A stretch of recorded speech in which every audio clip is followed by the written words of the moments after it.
ada di depan kamera ini bahwa omsetnya sekarang menurun drastis. Syederalun ketika COVID-19 melonjak drastis sekitar 2 tahun lalu, hingga saat ini para penjual masker eceran masih menjamur di pinggiran jalan Kota Lok Sumawe.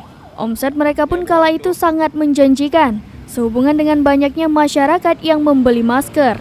Seperti yang diutarakan Linda, seorang penjual masker eceran di pinggir jalan depan Taman Riyadah Kota Lok Sumawe. Kepada serambinews.com, Linda menceritakan harga masker yang ia jual bervariasi dari Rp3.000 sampai Rp5.000 per lembar dan ada juga paket Rp10.000 untuk 3 lembar.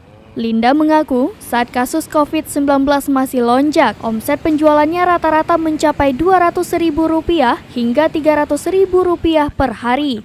Namun seiring waktu, dengan melandainya kasus COVID-19 maka omset mereka pun menurun drastis. Bahkan, akibat sepinya pembeli, dalam satu hari pun belum tentu mendapatkan uang Rp50.000. Sekarang ini gimana penjualannya? Udah menurun atau gimana, Bu?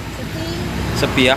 Kalau dulu waktu normal berapa omset kita per hari, Bu? Ada 200, sekarang jangan 200, ada 50 pun susah dapat.